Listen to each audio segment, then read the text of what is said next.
Okay. Neon Genesis Evangelion is one of the most popular Japanese anime or anime television shows geared toward adults in the history of the genre, and it is full of Western occult symbolism and mythos.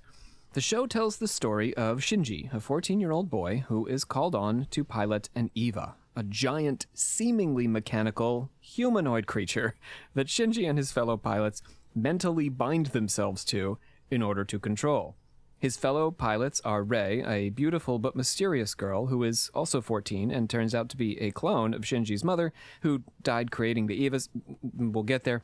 And then there is the volatile and often hostile Ahsoka, a 14-year-old German pilot who also lost her mother.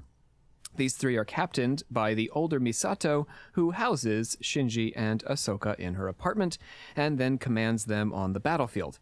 The Evas do battle with angels, which is to say giant supernatural entities with a diverse array of powers unique to each of them, intent on breaching the Eva's headquarters called Nerve, where the mother of humanity, by the way, none other than Lilith herself, resides. My name is Dr. Rob C. Thompson. This is Andrew Mimms, our resident weeb. Is that what you called yourself? Yeah, more or less. I have been weebing it up since I was probably about 11 years old. Is that short for something? What does that mean? So weeb? It's short for weeaboo, which was a formerly derogatory term for someone into all this kind of stuff. The correct term is, pushing up my glasses, otaku. Right. But, right.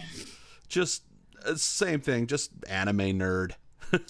I actually looked into otaku because there's stores now called otaku. Are you aware of this, Mimms? In the mall, you can go to otaku stores. And my understanding, correct me if I'm wrong here, is that otaku is like a formal way of saying you in Japanese, and that anxious, nerdy Japanese, mostly men, use otaku talking to each other. That's how they came to be called otaku. Is that right? I haven't I know heard more than that. I know that it's a term usually associated with people that are like obsessed with things, be it, you know, anime, video games, even stuff like I know there's like military otaku and like Really? Yeah, like it's just essentially a word for geek. But or nerd. Popularly associated with pop culture. Yes. Pokemon, One Piece. These are the classic. Well, maybe not classic. I should say that differently. The modern, you know, like when I went into the store, that's all I saw was a little bit of Sailor Moon, but mostly One Piece and Pokemon. For some reason, that's what otaku is for a Western mall. Yeah, for like the mainstream, like mainstream Western stuff. Yeah, mainstream hyper Japanese nerd shit. Yeah, more or less, because it's like before COVID, it was just like pretty much before COVID, like you were a fucking weirdo if you were into this kind of stuff. And then, you know, lockdown happened and everybody started watching My Hero Academia. And, you know, now all of a sudden I'm not that weirdo that I was back in high school. I'm just a normal fucking guy. I mean, I will say, Mimms, like among my theater kids, I would say maybe like a handful of them were into, you know, Cowboy Bebop or, you know, one of these shows. Liv, for example, is a big Sailor Moon fan. Shannon, I think, is really into Cowboy Bebop, My Hero Academia. So your generation, I think, like really picked up on it. Oh yeah, absolutely. You think it's become like more okay post-COVID?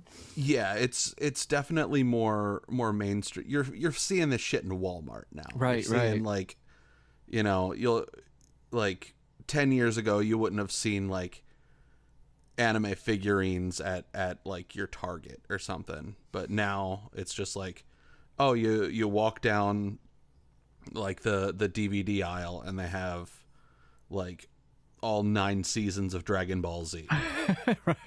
right. Everything old is new again, though, right? Like, yeah. I mean, I'm thinking of the late 80s when Japanese culture first like exploded through Nintendo. And that stuff was everywhere. Now we don't. I do see little kids. Mario's coming back because of the movie, but it's not nearly what it was in the late 80s. And then Japan sort of faded from view, right? Not only in video game culture, but overall. Like the economic miracle ended in the late 80s. But now you're talking about, I think you're exactly right, that there is this cultural resurgence of popular Walmart-style interest in Japan. Yeah, like my like 10-year-old little cousin came up to me one day and was just like, "Hey, do you watch anime?" And I'm just like, "Child, you have no idea." Yeah, we were talking about before. I'm watching Sailor Moon with my daughter, but to a certain extent, like I'm doing that as a throwback so that she's not like too basic, right? Because the kids are not into that. That's the 90s. What is the modern stuff is what, One Piece mostly? Even One Piece the manga started in 97. Wow, it's just been going on for a long time. So what are the kids? Do you know? I mean, I'm asking the wrong guy, right? But what are the 10-year-olds into, man?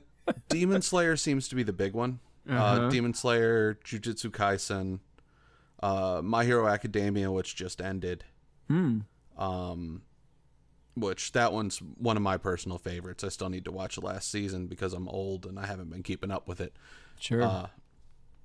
But that seems to be like the new gen stuff. Interesting. And like a lot of like One Piece has gotten huge. Especially recently because there's a live action adaptation of it that's surprisingly good. Really? Yeah. I mean, I have to say that I can't stop thinking because I do study Nintendo culture, but it's the same idea, right? Like Japan is the hip, they have the new thing 2 years before us, right? Yeah. Every game, every cultural thing. And all these shows have been around for a while, but we're just sort of catching on to them. Yeah. It's finally starting to become mainstream over here. Yeah, it's fascinating. Shall we pledge it out? Absolutely. Let's do it. We the members of the Secret Order of Alchemical Actors do solemnly commit ourselves to a full and honest telling of the history of the occult as far as we know it. All right, then. So let's talk about... I'm surprised I didn't fuck that one up. Oh, come on. You've been around the block a time. I've been here a while. You know, and you still have one of our most popular episodes with the Black Death. Oh, awesome. Black metal, yeah. Yeah, it's not a surprise to me at all. All right, so now what we're going to talk about, Neon Genesis today, let me just get your take on it before because we're going to get into all the details, the nitty-gritty to understand occultism in the show. This was a listener request, that we cover this show, and I had forgotten it was a listener request, and I just watched it as part of my research into Japanese culture. And I was like, oh, wow, a listener wants us to talk about this. Let's go ahead and do it. But what it is one of the most popular animated shows in Japan, period, right? Yeah. Or was.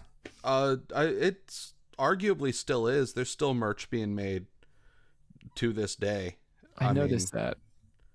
It's definitely one of the most marketed shows ever. And very controversial in its ending, right? Oh, yes. For the Japanese audience. Yeah, and possibly even calling out otaku culture and saying, what's wrong with you guys? Oh, no, that's pretty much been the director and creator's whole thing since finishing Eva, is just being like, look, this is cool and all, but some of you need to get a life. Now, what about in the West, Mimms? We are less familiar with this as a rule, right? Yes. So it's in the anime fan circles. It's very well known. Obviously, it's because of the hype that it got in Japan. There's a sizable fan base here. Every convention you'll see at least I'd say 5 Asuka cosplayers. It's still, it's not as popular as it used to be, but it's gotten there. And the fact that Netflix picked it up, and that was a big deal when the Netflix dub dropped, because it was unavailable here in the US for a while because of licensing. And there's always these controversies over dubs, right? Yes, I have feelings about the Netflix dub. I'm usually a pro dub guy. I do dubbing. I have feelings about the Netflix dub, and it's not the actor's fault. Okay, fair enough. For some reason, my notes are frozen. Oh. Give me 1 second. I might have to pop in and out here. I might have to shut this all down. Yeah, this is really odd.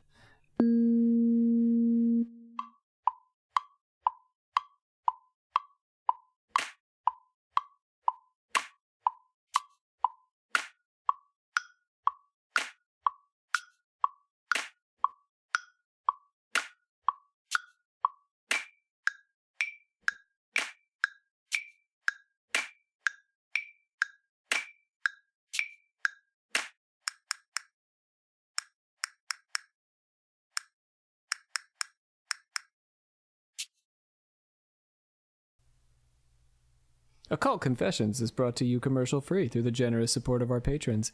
Visit occultconfessions.com and click on Donate to help keep the history of the occult on the digital airwaves. Now, Mimms, I should have done that at the beginning of the episode, but the beginning of the episode, how long ago did we record the beginning of the episode, I think Mimms? It was a week ago today. Yeah, so I'm not going to say it's the perfect Neon Genesis thing, and I shouldn't say Neon Genesis, right? Because in Japan, it's not Neon Genesis at all. But the most Evangelion thing to have happened to me while I was podcasting this is that my computer froze up, an angel got inside of it, and Ritsuko could not help me out. So we had to find some teenagers and throw them in a robot. It was a whole thing. Yeah, I had to find some teenagers, beat the angel out of my headquarters, and now I'm back. I did, yeah. So funky thing happened. My computer, and what's strangest about it is that I believe we recorded Mimms in the afterlife of the logic board of my laptop because it had frozen up and the recording kept going. So we captured all that, and it would never unfreeze ever afterwards until the good people at the MAC store went ahead and replaced the motherboard. So here we are, back on the same laptop. One lucky warranty chance later, ready to do this thing some more. But let's remind everyone, just so you know, the equipment costs money to run this show. Please head over to Patreon and just keep us going. The point of giving on Patreon for us, we don't have a lot of extra content that we produce, although we do create stuff. But it's just if you listen to the show, man, and you want to keep us doing this, it isn't free. Okay, Japan. The United States occupied Japan from 1945 until 1952. Yes, we're going to do a little bit of history of anime right now. And in order to understand that, we really need to understand the cross-pollination between the U.S. and Japan. We think about anime as so much of a Japanese thing, right, yeah. Mimms? But it's not at all. It's Disney plus Japan equals anime. Yeah, it really is just kind of, we gave them a thing, they took their own spin on it. And like now with there's so many like anime inspired American shows these days, so it's really like the cultural back and forth I just think is so cool. It's a beautiful thing. Video games, right, were invented essentially in the United States. I mean, not essentially, at MIT, and then Bushnell and Atari, and then it was Nintendo that saved the industry in the 80s. So it the same thing. Like so many of these, cultural milestones of the second half of the 20th century are a product of Japanese and American cross-pollination. So let's occupy Japan. The occupation began immediately after the war ended, lasted through much of the Korean War. I think that we can have mixed feelings and maybe even bad feelings about the atom bomb. I wonder about that. It's a tough moral question that we're not going to resolve here, but certainly Japan needed to be rebuilt, and certainly Japan had committed its share of atrocities during the Second World War. So Japan engaged in some relationship with the West, going all the way back to the Dutch merchants during the shogunate, but this relationship intensified with the arrival of Commodore Matthew Perry and the forced conclusion of Japan's centuries-long policy of isolation. So we also played a role in the rise of fascist Japan. That's when we showed up with like a shit ton of boats and was just like, we're trading with you. Deal with it. Yes. Yes. Yeah. And, I do collect, I got into this because of some work I was doing on trading cards as games. So I collect a series of trading cards, and Perry is one of the like major historical figures of the Topps trading card sets, early Topps trading card sets. So we forced the conclusion of Japan's centuries-long policy of isolation, inspired by German nationalism and mindful of the West's colonialist ambitions. A militaristic Japan then emerged at the end of the 19th century, defeated China, and then Russia colonized Korea. This is our war crimes era. I'm in my war crimes era. Yes, right. I mean, Putin can say that, right? And I guess I shouldn't name anybody else, but a lot. It applies to a lot of people. We could make a list, yeah. So a cataclysmic earthquake in Tokyo in 1923, followed by a global economic collapse, helped tip the country into all-out fascism and a brutal attempt to conquer Asia. Just ask the Chinese. The United States were drawn into the war by Japan's attack on Pearl Harbor. My American listeners, this is a major thing we learn about, I hope still, in grade school. Pearl Harbor, of course, is in Hawaii. Then we defeated the Japanese, as I said, by dropping an atomic bomb, first on Hiroshima and then on Nagasaki. Nearly 1 million Allied soldiers, including my own grandfather and grandmother, occupied Japan, first under General Douglas MacArthur, and then from 1951 to 1952 under General Matthew Ridgway. This is an interesting occupation. MacArthur granted Emperor Hirohito immunity from prosecution for war crimes in return for his support of the establishment of an American-style system of government in Japan. I think MacArthur was really interested in prosecuting the Japanese military for its crimes. Hirohito was certainly not innocent of what the military was up to, but I think he understood that Hirohito could be a symbolic figure to help usher Japan into a new era. Because that's essentially what the emperor is now in Japan. Most quote unquote royalty these days is just like it's a cultural thing. It's a thing that people pay taxes for cultural reasons. Same as the UK, right, or different European nations. Didn't the princess of Japan recently get married or something? There was a big to-do about something that. Like she married a commoner, quote unquote, and there was some big stink about it. There's nothing, I think, more. There's something about the phrase "the princess of Japan" that just feels like it needs to be an animated movie. I mean, yeah, we need to get on that. So the Treaty of San Francisco, should I get there? No, okay. So yes, the Treaty of San Francisco brought a formal end to the occupation of Japan, although American military bases remained and were the subject of mass protests by the Japanese throughout the 1950s. Japan and the United States moved toward a security treaty in 1960 that remained unpopular with many Japanese citizens, I think as a matter of pride and sovereignty, but more or less established the relationship that has lasted into the 21st century. We can't forget that Japan is self-consciously not a military state, and so they rely on the kindness of others. Yeah, because I believe they have a self-defense force, but that's about it. Yeah, and the Chinese are right next door and extremely aggressive, but Japan is such a robust economy. I don't think I would mess with the Japanese lightly. During all of this uneasy military and political history, Japanese culture absorbed influences from Western culture, just as America and Europe would later absorb influences from Japanese culture, as we were talking about. But Japanese cars, electronics, food, and entertainment were not merely American products sold back to America through Japan. Globalization scholar Koichi Iwabuchi argues that much of the interaction between Japan and America can be understood through the frame of transculturation. Whew, there's your word of the day. Let me give you some scholarly language here. Transculturation is when the asymmetrical encounter of various cultures results in the transformation of an existing cultural artifact and the creation of a new style. Asymmetrical there means that we have more and less powerful players, that we're not on an even playing field. The Japanese have been defeated, right, when the United States occupied. Yeah, so we essentially push their culture on them. Yes. Yeah. Disney, for example.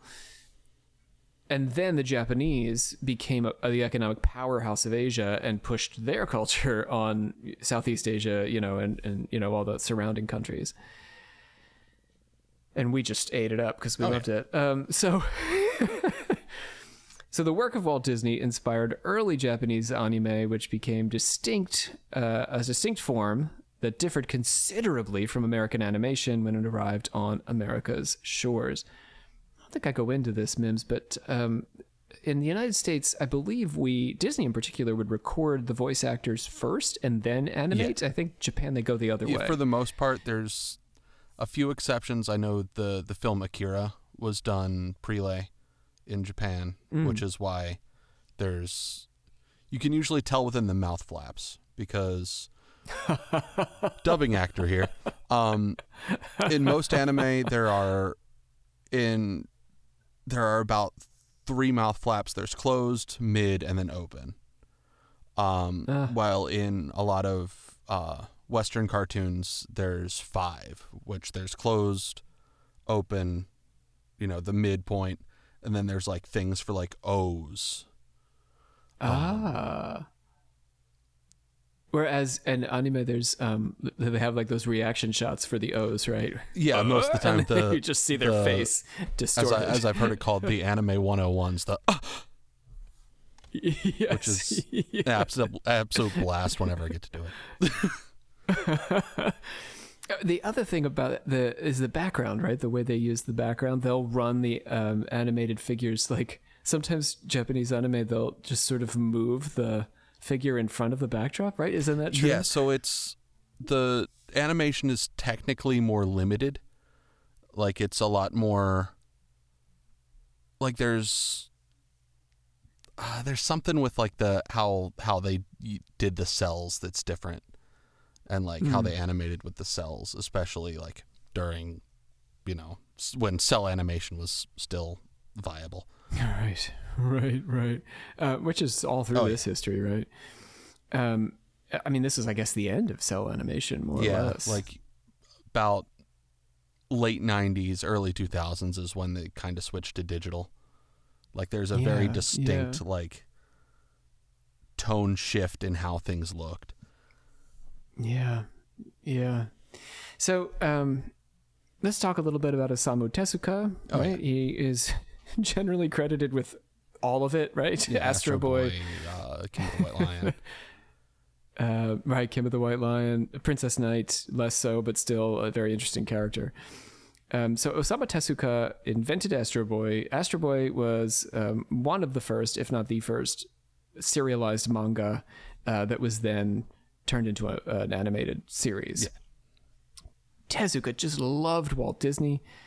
He watched, I don't have the numbers here, but he watched Snow White something like, 80 times or something, and he watched Bambi like another 90 times. I remember reading that like Bambi was like one of the biggest influences because of the eyes. Right. Yeah. Mostly the Japanese animated eyes, right, are Disney in some way. So his Astro Boy was known as Mighty Atom in Japan. He was a distinct creation, one of many distinct creations of Tezuka. He was a fictional character created in hopes of... his fictional creator, I should say, created Astro Boy in hopes of replacing his own son, who had died in a car accident. I'm just going to give you a little Astro Boy story here, just so you get a sense of how melodramatic and intense these cartoon characters were. Like, this is not Mickey Mouse. Okay, so let me start again. Astro Boy is a robot, and his fictional creator made him in hopes of replacing his own son, who had died in a car accident, which is like the very beginning of the Astro Boy lore. But he abandoned Astro Boy when he realized that Astro Boy wouldn't grow up like a real child, and Astro Boy ran off to the circus, very sad, abandoned, and lonely. As one does. Where he was adopted. Right, you got to. It's where you got to go. He was adopted by Hikayoji, Mr. Mustachio in the West. Like Rockman, known as Mega Man in the West, Astro Boy is a righteous defender of humankind, living in a world populated by humans and robots. But here, the similarities to the video game characters stop. Astro Boy does battle with Mr. Mustachio's dog, who has been turned into a cyborg by an evil scientist working for a woman who has links to a long-dead civilization that was located on the moon. That's anime, right? Love this shit. This is not Steamboat Willie. So it is the 50s, it is the 60s, but Japanese animation, Japanese comic book stuff has this childlike quality melded with this intense, quasi-adult, if not adolescent melodrama. It's just wild. And that's the draw, or at least that's kind of what drew me to it as a younger kid, and then getting into the more adult stuff in my teenage years. Sailor Moon, like, the emotions are so enormous, but the plot is so simple. And yet there are infinite variations. Yeah, I mean, like, there's 200 some episodes of Sailor Moon, and a lot of them is like Monster of the Week stuff. It's right. It takes a special, which is nevertheless compelling. It takes a special kind of like writing style to like keep that fresh for so long, and to discover more from the characters through that repetition. Yeah. So 1951 is when we first met Astro Boy, and then he started in his own serialized comic. I should say, like, from the history of manga, that we could go back to American newspapers and the comics page, which was a way newspaper publishers tried to get people to buy newspapers every day, because there would be, what's the Lorphan Annie going to do tomorrow?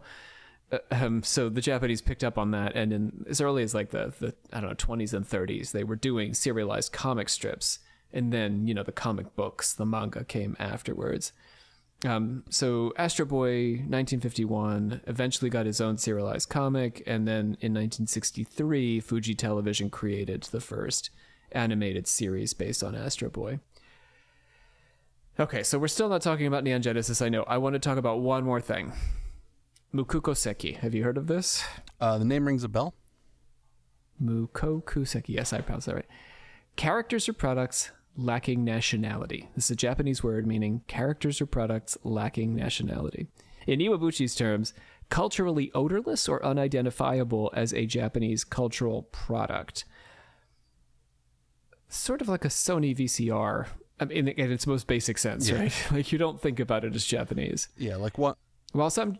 Yeah. I would probably say, like, a lot of, like, the more mainstream Nintendo stuff I would consider, because, like, you look at Mario could be like an American Saturday morning cartoon.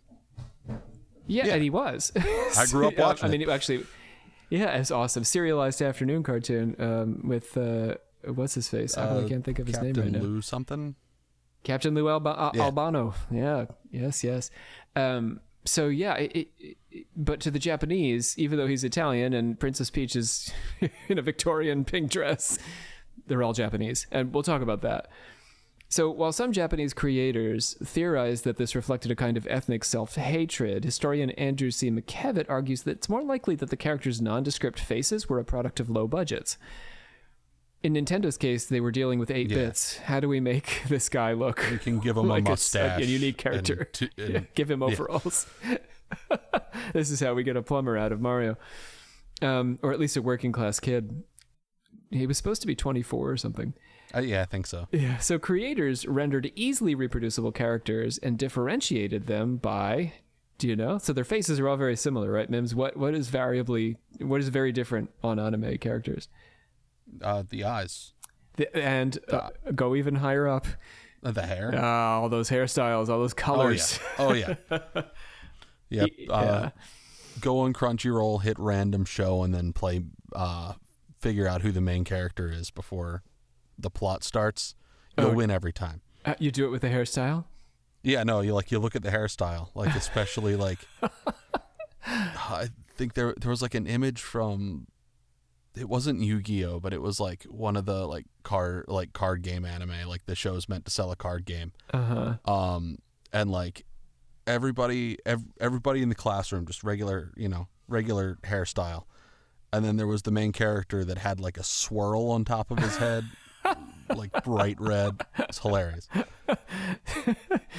Ian Condry extends this concept. He's a historian of Japanese animation, arguing that anime characters had to be flexible across a range of media, including manga, animation, and toys.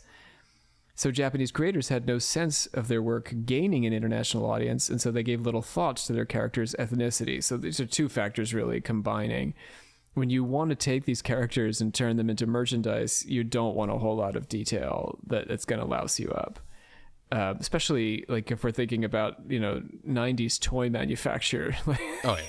Let's keep it simple, guys. So part of it was merchandising, which was essential. Animation was so expensive. We sort of forget about this. Like, we think about merchandising as this, kind of dirty thing, but it's not really. And I don't actually think it's a horrible thing for children even to play with toys inspired by cartoons. I think it's a great creative outlet. But yeah. I mean, it's also, it helps get stories told. Yeah. I know I think I read somewhere that the guy who wrote Mobile Suit Gundam wanted to do a very particular anti-war story. Mm-hmm. And they were just like, you can do it, but you got to sell robots. Yes. And they made it work, and it's still producing stuff to this day. What we're talking about with, the running the characters in front of the background and stuff, this is the Japanese trying to figure out how to do an extremely expensive, labor-intensive thing as simply as possible. When you watch Sailor Moon and there's the repetition, right, of their transformation scenes, we're trying to fill that time without having to animate every second of it. And you have to sort of respect that. And the merchandising, as you're saying, Mimms, is part of paying for the damn thing. It's just so expensive to make. Yeah, like inherently, I don't think that merchandising is a bad thing. It can be a bad thing, but inherently, if it helps the art get made, it helps the art get made. Yeah, go for it. In fact, as I said a little bit earlier, since all the characters spoke Japanese viewers tended to regard all of the characters as Japanese, and artists as well. Neon Genesis, in my opinion, engages in a little less Mukukoseki. Certainly the characters have the classic anime look, but Misato and Shinji are styled with darker features in contrast to, say, Sailor Moon. And Asuka is both German and Japanese, so they're not trying to pretend like there's no reason why she has red hair, as opposed to Rei, right, who's just got blue hair because it's anime. Right, yeah. But Asuka, she's German, so okay. So she's, a white girl. A little bit, half white. Hideaki Anno, am I saying that right? Hideaki Anno. I think it's Hideaki Anno. I could be wrong. I don't speak Japanese. Hideaki Anno, we'll go with yours. But I'm going to say Anno from now on. He first conceived of Evangelion in 1993 after a roller coaster of successes and failures. Have you seen some of his earlier work? I've seen a bit of it. I still need to watch Nadia.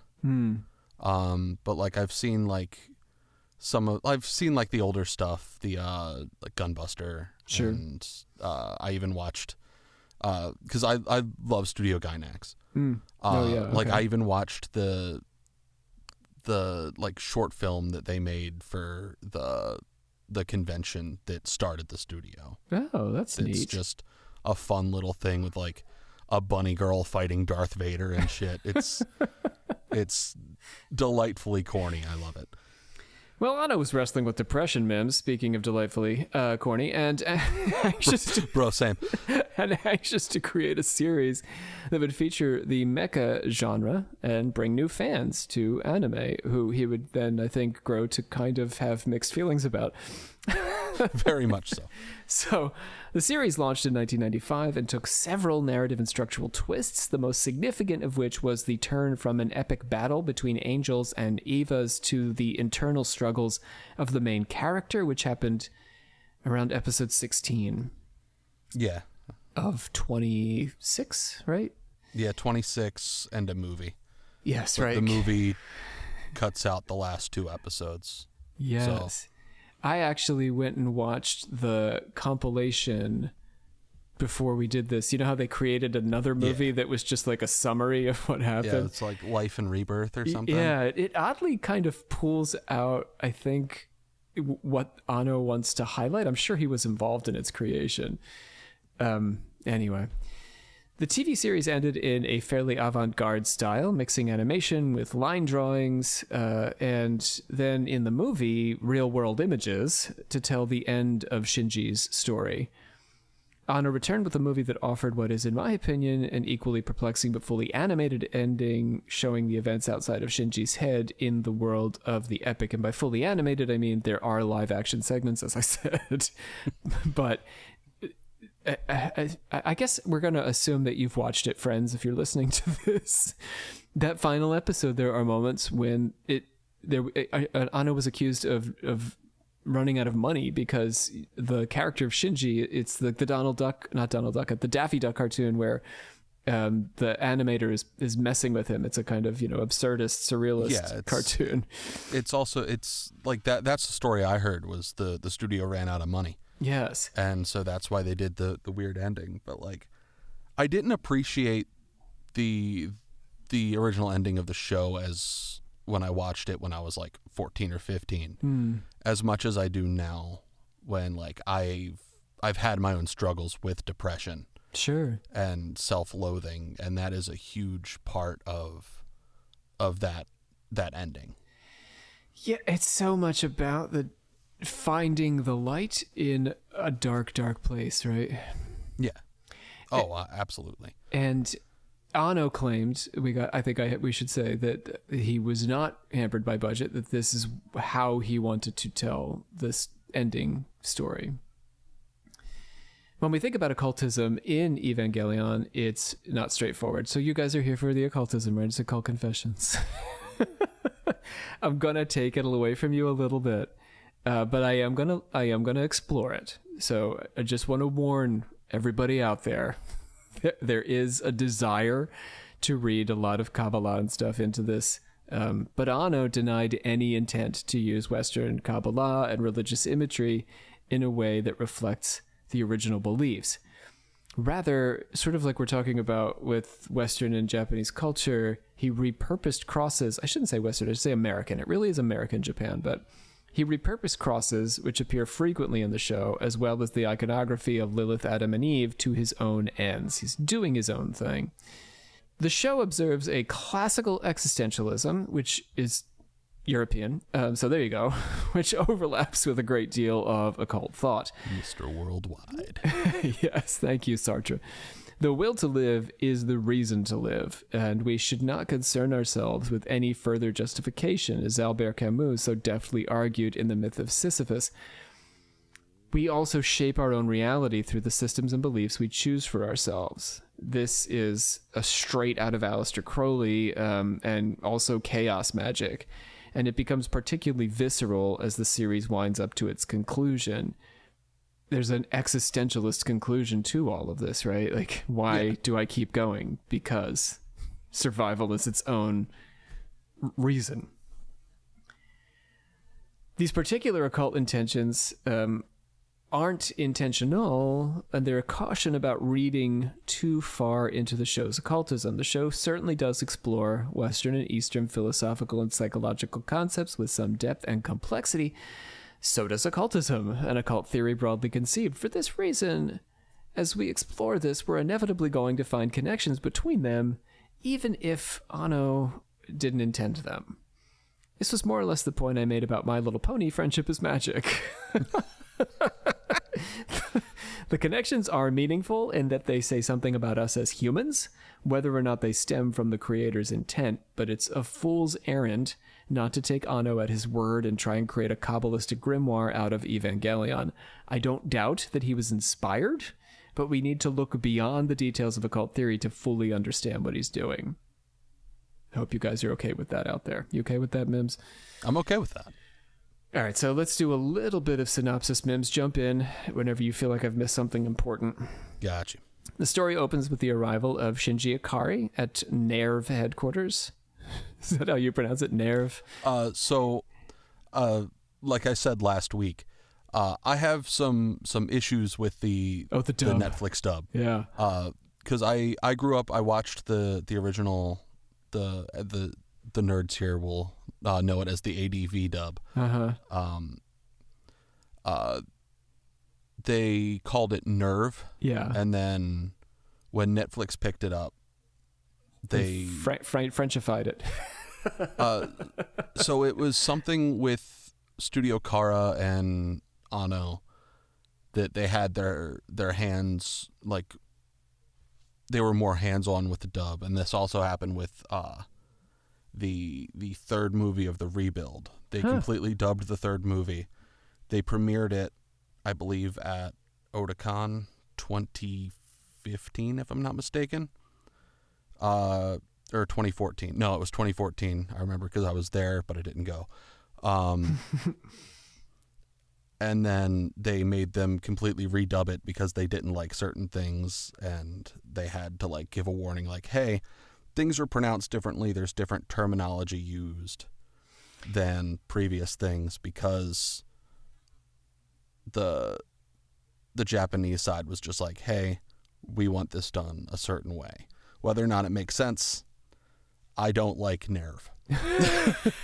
I think what's interesting about, especially when I'm studying a TV show, I will have the captions on, because sometimes you don't hear everything that is in this transcript. And I think more than anything I've watched, and Mimms, maybe you could make sense of this with what you're saying here, there is a difference between, like, sometimes substantial, meaningful difference between what the dub is saying and what the screen is telling me is being said.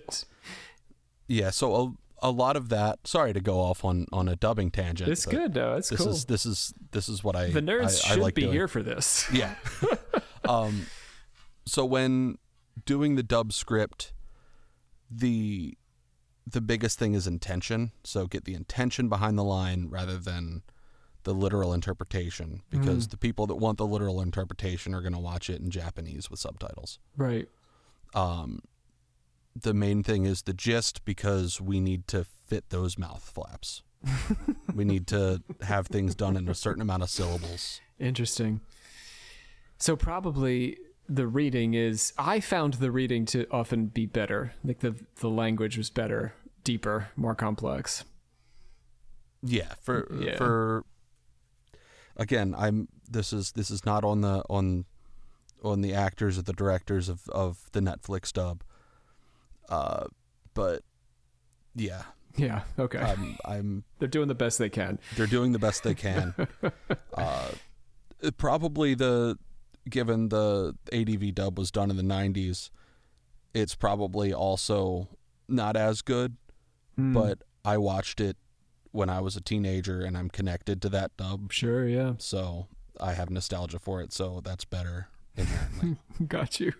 If you disagree, fight me. So we'll follow Mimms. We'll say Nerve headquarters. This is where Gendo Ikari, who is Shinji's daddy, works. Father of the year. Husband of the year. Maybe really though.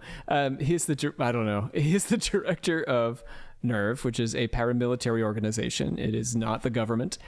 And he asks him to pilot an EVA. So he asks Shinji, who he's been alienated from for, I don't know, years. I think most of his life. Yeah. At least 10 years. I think it's 10 years. Or no, because he was... I think it's 8 years. Is it the same with Asuka? Probably close. She seems quite young when her mother... Anyway. And she has a bit of a childhood with the father and the adopted mother. Anyway, Shinji is reluctant to pilot an EVA, which is a defining aspect of his character. He's reluctant to do most things. But he does eventually agree to pilot EVA 01. The pilot of EVA 00 is Rei, a clone of Shinji's mother. I'm just giving this away, by the way. You've watched the show, I hope. I'm just reminding you. Rob. I know. Although he doesn't realize it. It's not like an end spoiler, but it is in the last a handful of episodes. Yeah, it's like it's definitely in the end game. Yeah. His confused sexual response to a girl his own age, who is also kind of his mom, is a running theme. Rei has been badly injured in a battle with an earlier angel, and so Shinji must defeat the latest arrival. Although he loses consciousness, his EVA sort of takes over and succeeds in defeating the angel, making Shinji a kind of unintentional rock star, right, of this world. On a fleet of aircraft carriers, I love this episode, they meet the third children. They're Again, another thing about the Netflix dub I fucking hate. Tell me. Is it's the third child. The third child. In the original dub. So that makes more sense in English. And then they call them the the first children, the second children, the third children. That irritated me so bad. It irritated me so bad, and I am such a fucking nerd. But well, she's the third pilot. The redheaded and hot-tempered Asuka Langley Soryo, probably, I don't know. Rei is the kind of like Moe, if I'm saying that right, character, right? The cute, unassuming, backgroundy, weird, and Asuka's like so aggressive. As the kid said 15 years ago, the tsundere. What does that mean?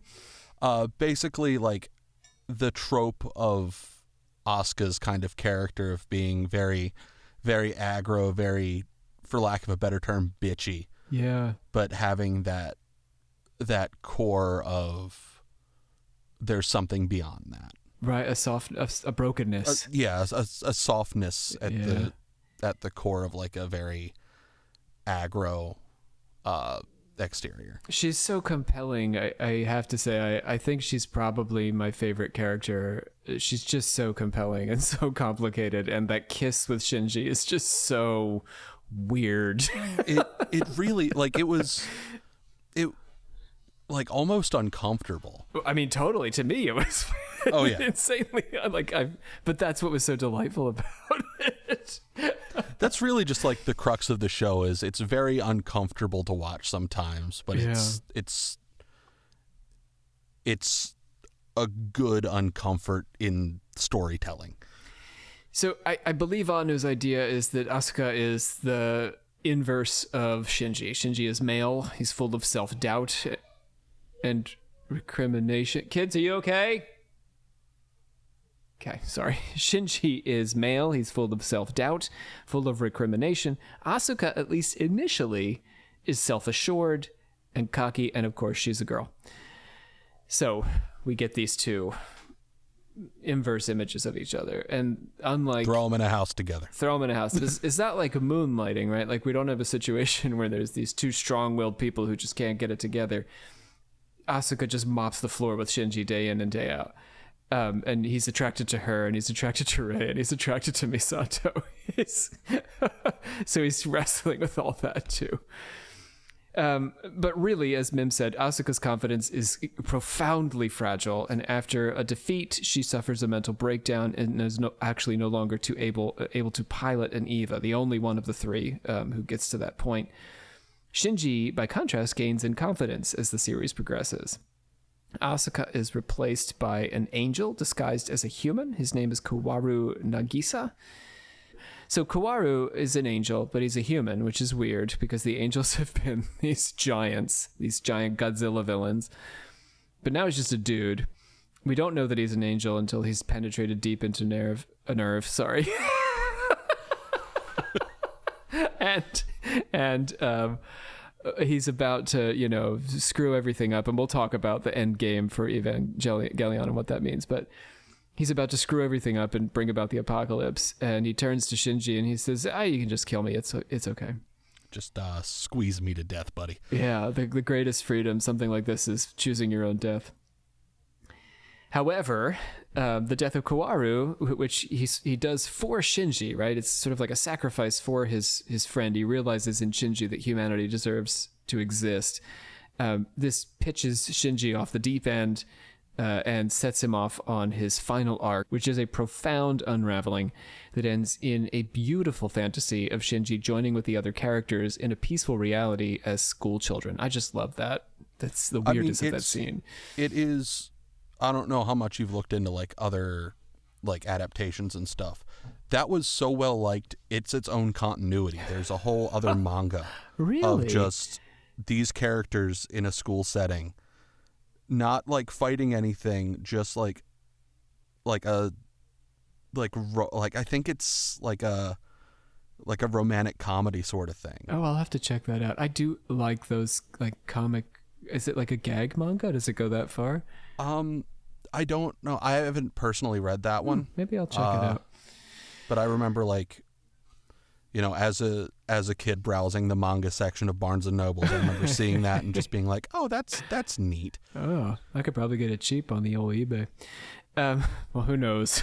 It's who knows? Probably long since. I mean, it might have been picked up. It might be cheap. Who knows? Who knows?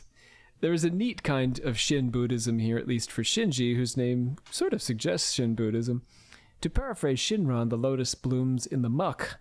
There's no chance for Shinji to arrive at his heaven, or perhaps his own private heaven, when he is gaining in confidence and feeling good about himself.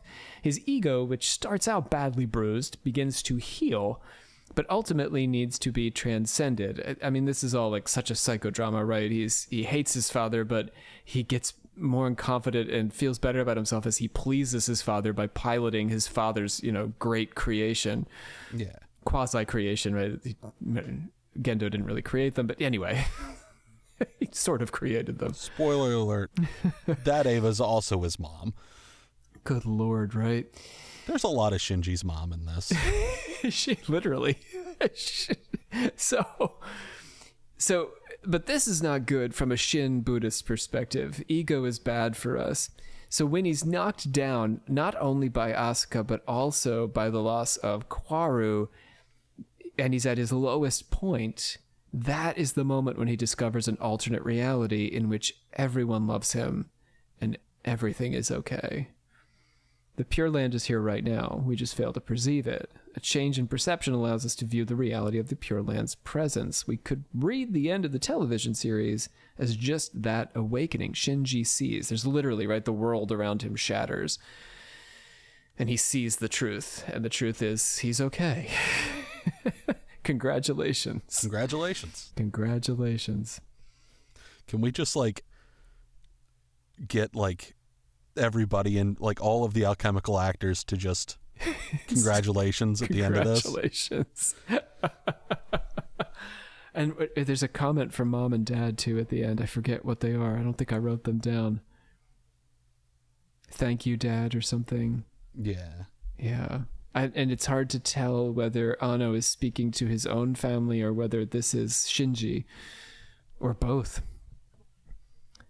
The occultism in the show, which, as a reminder, is its own unique brand of occultism, really centers around Sila. How do we pronounce this? Sele. Fantastic. They don't do that at all in the new dub. I think it's just Sila, right? Or Seal. Yeah, it's something. I honestly forgot how to pronounce it until I rewatched it, and I was just like, how do I pronounce that? I'm pretty sure it's Sele or Sele. Sele, okay. I always called it Sele. It's SWLE, a world-governing body that controls the United Nations and to whom Nerve theoretically answers. The angels are the product of the seed of Adam, which came to Earth before the seed of Lilith back in the beginning of time. This follows not only a Western, but also a Shinto, and honestly, fairly broad concept of the formation of the universe. What gives it the Western flavor is the name Adam, as well as the Spear of Longinus. The spear that penetrated Christ, right? Is that a way to phrase that? I don't know. How else can you say this? But that he was stabbed with. Yeah, the Jesus stabby stick. Yes. Which, if like all holy relics, right, of the crucifixion, is given magic import and doesn't exist in the real world anywhere that we're aware of. So we have Adam, we have the magical spear, and the vague idea that these things emanated from God hints at the image of the tree of life in the opening credits. So these are all the sort of religious occultist things spinning around. The angels are extensions of God, with humans existing further down the scale. So the seed of Adam arrives. Adam, or Adam Kadmon, in the Kabbalistic sense, is the original person, except that Adam Kadmon is the blueprint for humans in Kabbalah, but in the show, Adam is the blueprint for the angels. Can you give me just 1 second real quick? Yeah, go ahead.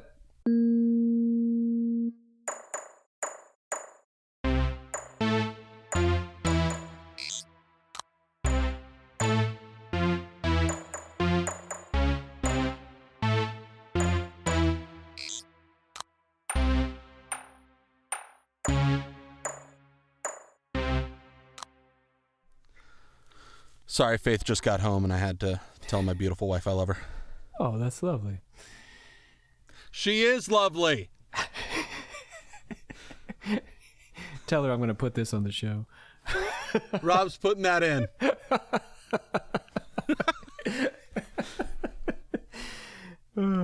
Okay, where were we? So, the angels are the seed of Adam. And they were buried in the earth, or at least some of them were, kind of like Lovecraft's Cthulhu. Yeah. But then Lilith came. I think it's a lovely Cthulhu, not only Cthulhu, but at the Mountain of Madness, right? Yeah, They just go in general, very Lovecraftian. Yeah, very Lovecraftian, these angels. They don't seem to care, right? They've got that Lovecraftian feel. Yeah, they're not. They're by all means undescribable. Mm-hmm. If one were to describe them. They're given the names of biblical angels. I don't know that really means much. They just are given them. Do you think there's a connection there? So from what I've read, Anno just liked the idea of like having the biblical names and ideas, rather just thought they were cool rather than like having any like deep meaning behind them. Yeah, I think. Yeah, there's no like lore behind Sandalphon that dictates how Sandalphon presents himself in the show. Yeah. So let's talk about Lilith, of course, my favorite occult theme of the show. She's a giant, amorphous being held in the basement of Nerve behind a very scary mask that I didn't know was a mask until they took it off. I mean, doesn't everybody have a giant amorphous being in their basement? Yeah, whether we know it or not. Exactly. She is the seed of humanity, and her arrival caused the seed of Adam to, as I said, go underground. This is a kind of reverse of the lore wherein Adam is the father of humanity and Lilith, through her defiance, is forced to mother demons. The interesting twist here labels humans as the demons, and the angels, the enemies of the race, are the superior beings who deserve to rule the earth. This at least is Selah's take, right? Yeah. It's worth pausing a moment to consider women's role more broadly in the story, since we're talking about Lilith.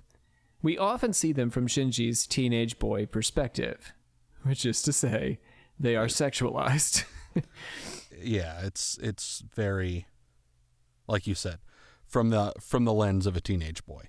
It's jarring at first, because I believe the first time it happens is Misato when she picks him up, and you get this camera angle just of her thigh or something. Yeah. And I was like, whoa, what's happening here?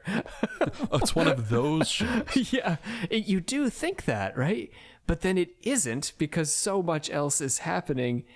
And I didn't know, I think I had to read this to fully understand that that's what Anno was doing. Furthermore, 2 of the 3 female leads are 14, the classic age, I hate to say this, for sexualized teenage characters. All of the sailor, cadets are 14 years old. That was one of the things that, like, when I was watching this at age 14, I didn't bat an eye about. Watching this at 31, I was just like, ugh. Yes. And it's not especially necessary. Like, it's almost a narrative convention. Usagi is not especially different in body shape from, Misato, really, like a woman represented as an adult. It's just that she's represented as a teenager, which does make the sexualization quite strange. I think that Usagi, all the sailor characters are too adult to count for the various fetishizations of underage characters, weirdly, even though they're all 14. Anyhow, I looked into that. Yeah, it seems more for plot convenience than how they're represented. And we can't forget that Anno's doing a thing, right? He's trying to comment on this culture. So the fact that there are so many 14-year-olds, they just have to be 14. Certainly, we are operating in a patriarchal system with the male Seele, as well as, I'm just going to pronounce that different every time, as well as Shinji's father running the show. So it's a lot of men in charge. Women do play important roles. Risuko, Misato, they designed the Nerve computer system. The Magi? The Magi, yes. That was a woman. They captain Gendo's military operations. That's Misato. And I don't... Asuka's dad, right, was involved in Nerve, but not mom? What's the lore there? I don't remember a lot about her dad. Her mom went crazy when she was little. Yeah, and I know her dad did work for the organization. I mean, that's how she ended up being one of the children. The third children, which makes no fucking sense, Anno. So, where were we? So yet again, here's a twist. Powerful men in this show are flawed and broken, and they are exclusively villains. Boys are far more positive, and far less powerful. Shinji's okay. Poor Shinji. He's okay. Really, just that's... His friends are okay, right? Kawaru, right? These are reasonably positive male figures. And then there's Mr. Kaji. God love Mr. Kaji. Gotta love Mr. Kaji. Misato's lover and Asuka's handler. Asuka has an intense crush on him. He represents a heroic bridge figure. He's a flawed lover, right, for Misato, but he's willing to sacrifice himself for the greater good. He's not so selfish as Gendo. Yeah. And broken. Women, with the possible exception of Asuka, whose human complexity is put on full display, are mostly tragic heroes. Misato, I think, also is pretty complex. Oh, yeah. Rei is... There's a complexity there, but it's more metaphysical than psychological. It's less of a complexity in her character and more of her being. Yeah, very much metaphysical. Lilith may be the villain in Seeley's vision of the world, but not from the show's perspective. Anno spends a great deal of time celebrating and critiquing otaku or anime culture, perhaps no more so than in its attitude toward women. So let's go ahead and lean in here.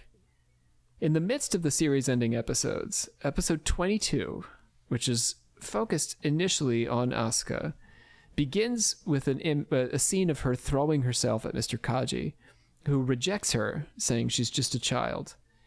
In the hospital, an actual child, Asuka, watches her mother clutching a doll as if the doll were her child, clearly psychotically broken. The mother's doctor wonders if we aren't all dolls from God's perspective, and Asuka refuses to cry at her mother's funeral. She will fend for herself. So we see the origin point of her tough guy exterior. Yeah, her origin story of why this girl's so fucked up. Yes. The very next thing we see is her in her Eva, unable to clear her head and sync with the unit. She has failed. Asuka's never been a child and refuses to be a child or give herself over to dependence, in contrast to Shinji, who does whatever he's told to keep things easy for himself. He's sort of a perpetual, from an existentialist viewpoint, child. He will not assert his individuality. So Anno is doing things with Asuka here that are varying degrees of fair. The reference to dolls sets us up for the meta-commentary insofar as these characters are Anno's dolls. Anno's also making a not-so-veiled jab at us through Mr. Kaji, who refuses to engage with Asuka sexually. She's too young. Dear friends, yes, I have Googled... No, I shouldn't say Google. I have searched Neon Genesis on eBay. I have seen... the crap you've made around Asuka. It is fucking insane. Good lord. But I also do collect Princess Peach merch, so I've seen the stuff you've done to her. I don't know what to say. Stop, please. For the love of God, stop. The internet is not safe. No. Anime fans are notorious for sexualizing teenage characters, and really younger, right? Like, this goes way down the line. So Anno's criticism is on point here. But what makes it unfair is that the show has cast Asuka and Rei in an erotic light through their relationship with Shinji. Not only do we get his viewpoint, but we also watch these erotic, if awkward, situations, right? Very awkward, but yes. Sexual exploration is an important part of what the three of these characters are going through together, and we are meant to read these moments as erotic, if ungainly. I'm thinking, for example, of when Shinji accidentally falls on top of Rei in her apartment. She's just gotten out of the shower. He's like, we're trying to give her homework from school or something. And an unfortunate series of events finds him laying on top of a naked Rey. And he sheepishly, scrambles his way off of her. But this is a moment that Anno has created that we're meant to perceive the eroticism of. So the otaku audience is in this way like Shinji, gawking and meant to be embarrassed by their gawking. Perhaps we're meant to find a line in the gray area between identifying with Shinji and identifying with Kaji, and perhaps the ending movie gets us closest to articulating this. Youthful sexual feelings are erotic, and we can appreciate that through Shinji. That's okay as a 30-year-old man, Mimms, or a 40-year-old man in my case. We can appreciate that. We can appreciate that it's erotic. But contra the moe or waifu culture, we aren't meant to turn Asuka or Rei into our own personal fantasies. Yes. That's where it gets weird. Very correct. That's where it gets weird. So, of course... And I also don't want to say that having erotic feelings for cartoons is bad or wrong. I'm not going to yuck your yum. And I don't think it's so strange. I also grew up with The Little Mermaid and Jasmine. So, it's all right, guys. I think we just need to think deeply about the age question here. I think that is meaningful. What characters are we eroticizing? A great deal of merchandise, as I'm saying, around both characters does eroticize them. And I think what's fascinating about Evangelion is that Anno offers us an age-appropriate object of desire. Exactly. Misato.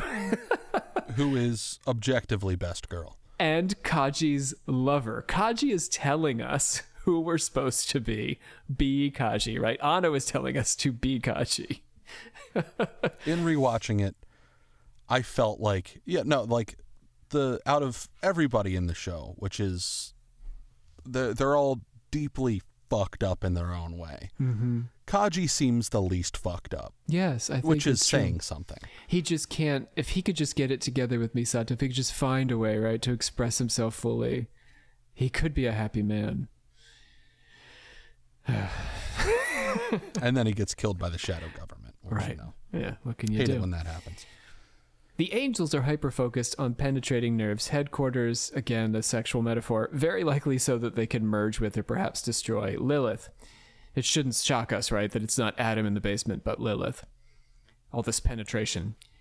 Ciela wants to destroy the angels and then use the human-shaped angel who carries the spirit of Adam within him to merge with Lilith and initiate the apocalypse. Both Ciela and basic Kabbalistic thought believe that the apocalypse is a merging.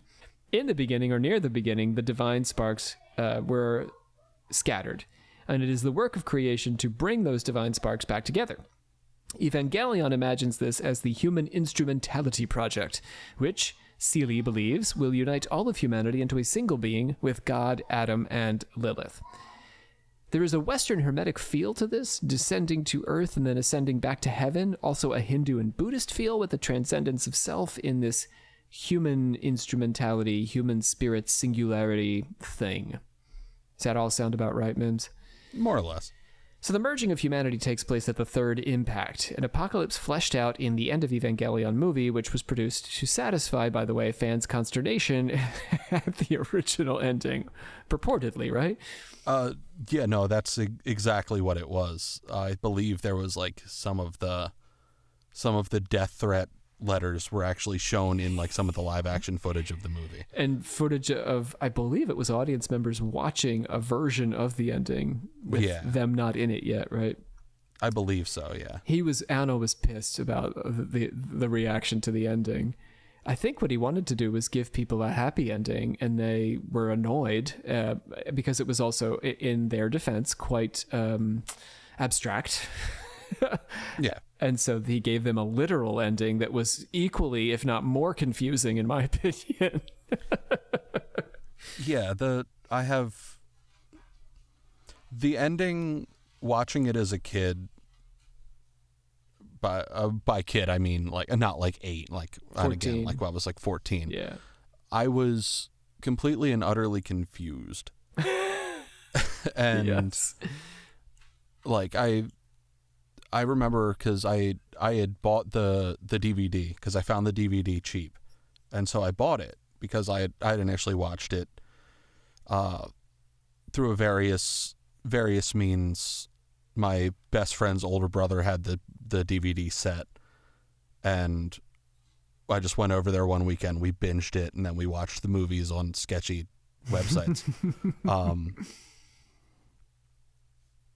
And the ending intrigued me so much, partially visually, partially just conceptually, of just like, what does this mean? Everybody is one except these two people, but people can choose to be a part of this singularity. Yeah.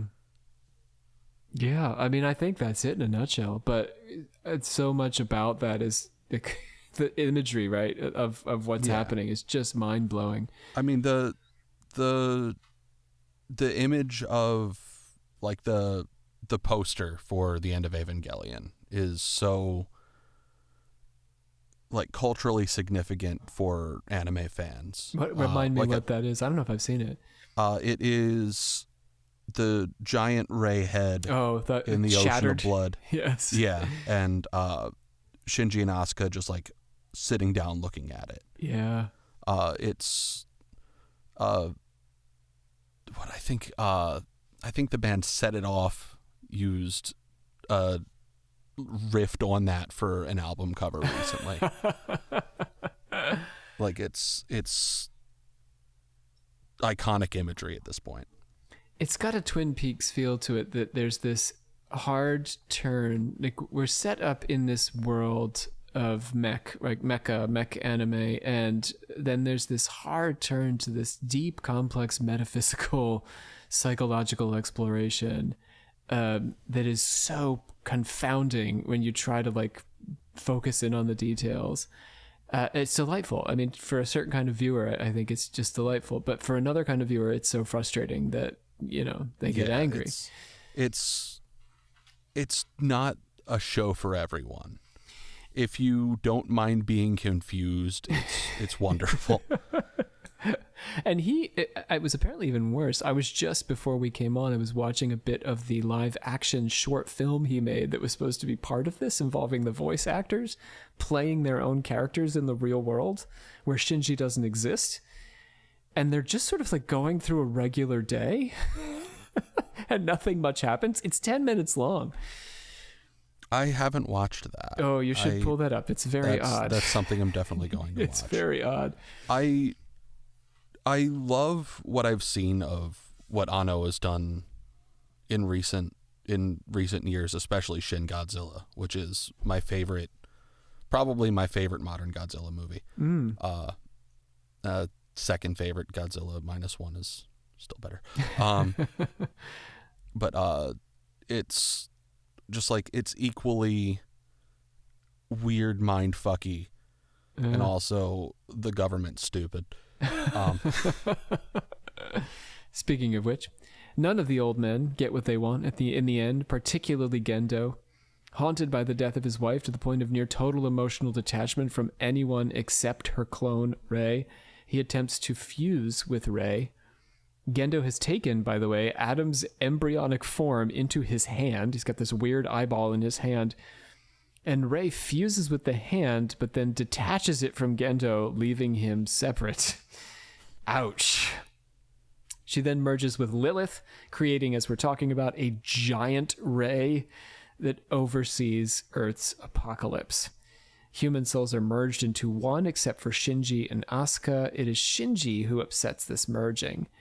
In the vision that we see, Asuka theoretically goes through the same thing, right? That's the only way she could possibly be there.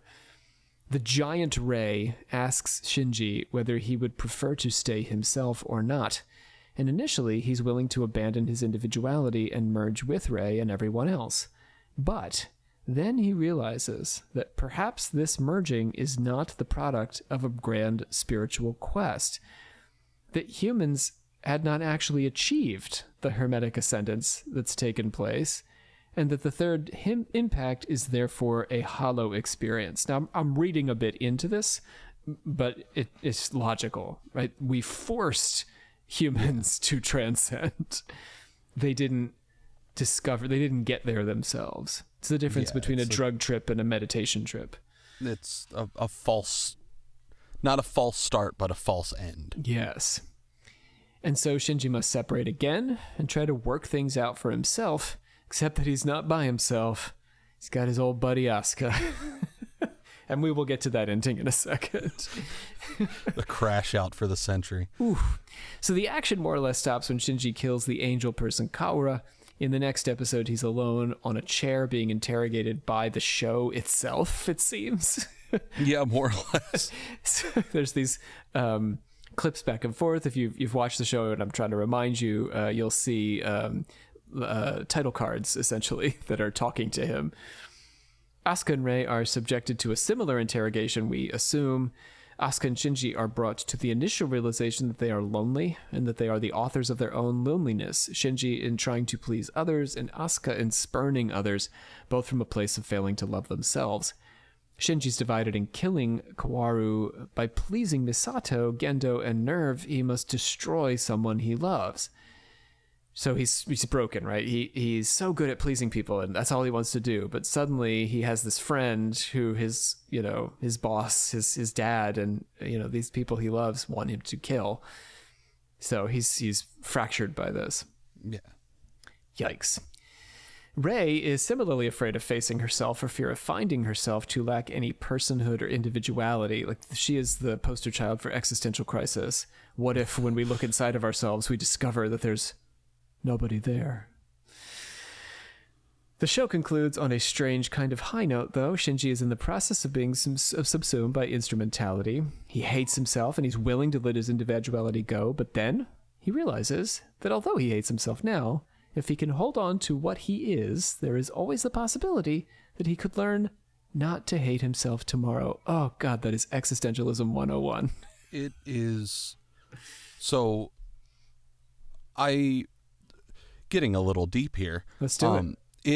In therapy at the moment, a lot of what I am doing is breaking down my own self-loathing, which is a lot. No, for anyone, sure. Yeah. Nobody gets into the arts because they are a mentally stable individual. We've got things to figure out, Mimms, is what we want to say. Yeah. that's the way to put it. But my own self-loathing is something I have been unpacking. And it is, when I got to that episode, I wasn't expecting the realization of I might hate myself now, but there's other people around me that for some fucking reason don't. And I don't have to understand that, or I don't have to understand why. But maybe that there's some hope for me because of that.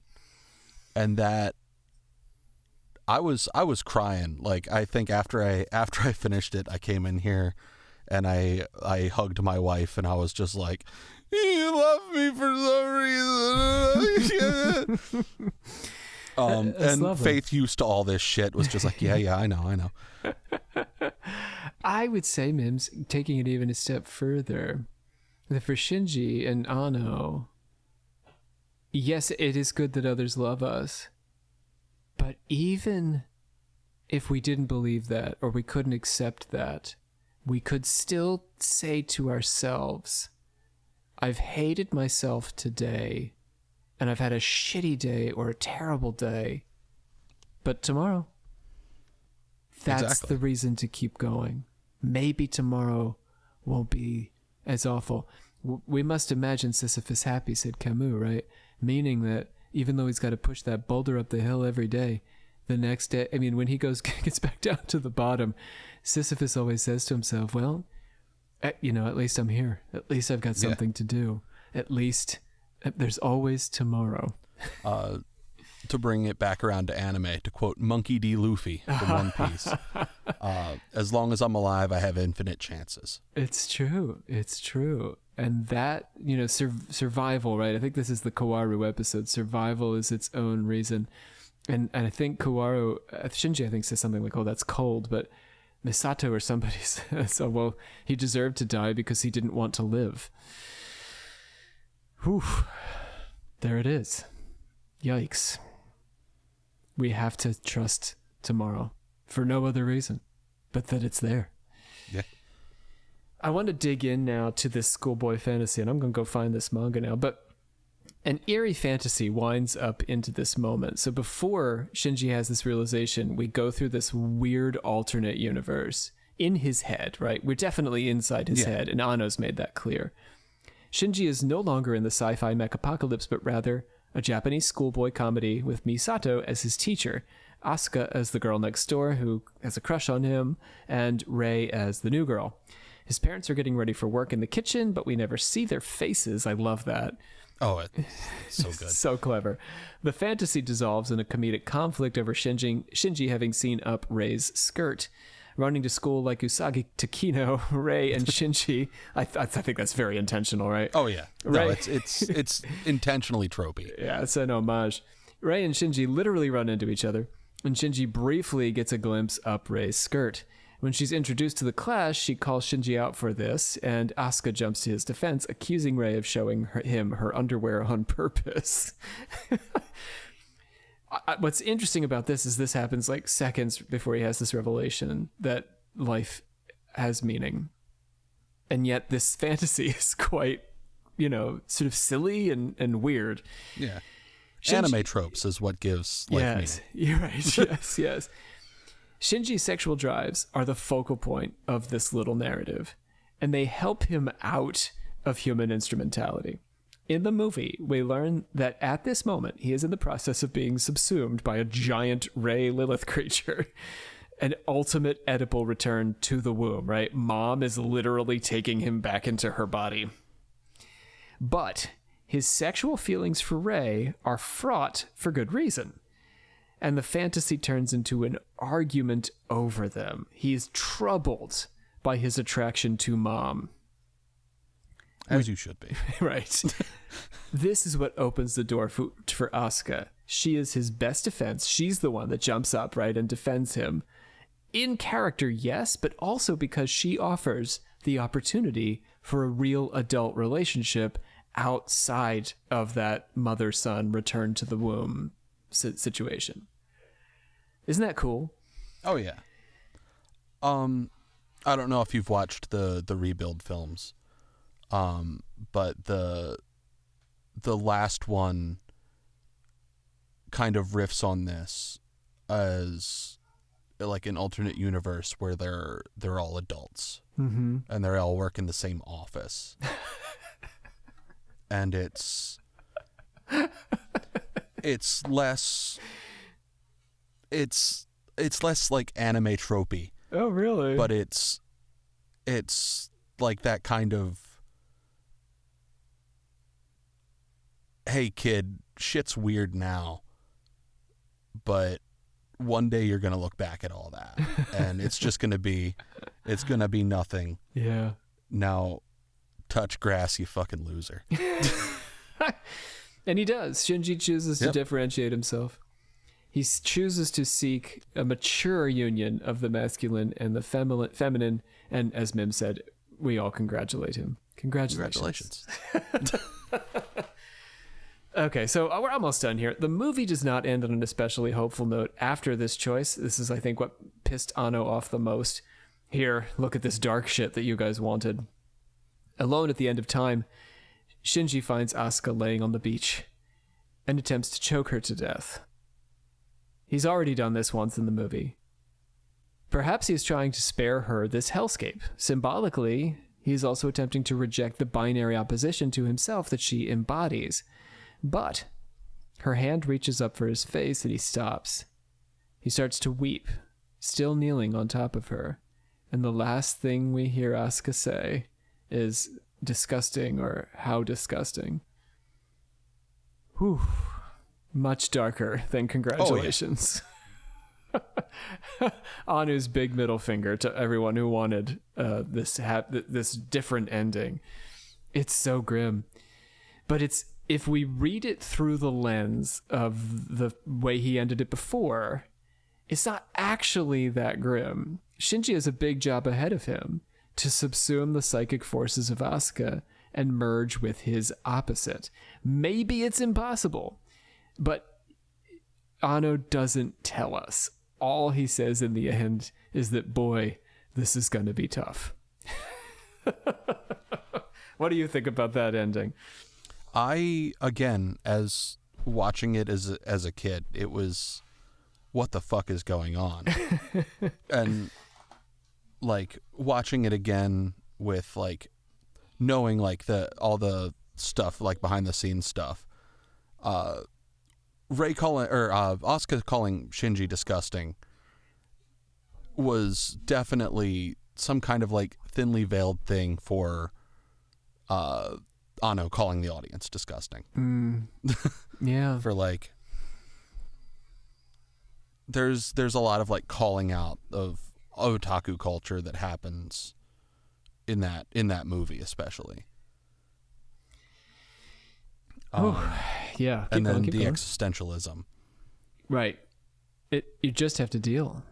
Yeah. You just have to deal. And I think Shinji does make that choice. I've read a take where Shinji makes the choice, right, in the TV show. And that's the moment before we see him on the beach with Asuka. So the next thing we see after the TV show is this very ending moment in the movie. And he's next to Asuka, and he's had this congratulations moment. Everything is great for him. He's choosing to, face life. And there's Asuka. And he relapses. And in the middle of relapsing back into despair, that there's no point, he relents. And from Asuka's standpoint, this is weakness. But from Shinji's standpoint, it's strength, right? He's going to try. Yeah. He's going to try with her. He's going to figure this out. Alrighty. I hereby adjourn and declare close this meeting of the Secret Order of Alchemical Actors. Until such a time as we get together and do it again. This was Neon Genesis Evangelion with Andrew Mimms, resident weeb. Date bio. I am Dr. Rob Thompson. So delighted to have had you here. I think we're going to try and do a Japanese cult or something, or maybe some Japanese folklore next. I'm not going to make any promises. I haven't done it yet. But you got at least one more episode of Japan coming to you here on Occult Confessions. Watch Gurren Lagann. What's that? Say that again. Gurren Lagann. It's essentially like the tonal opposite of this show. Oh, cool. Basically, the indomitable human spirit as a mecha anime. Interesting. I'm going to check that out next. But not here on Occult Confessions.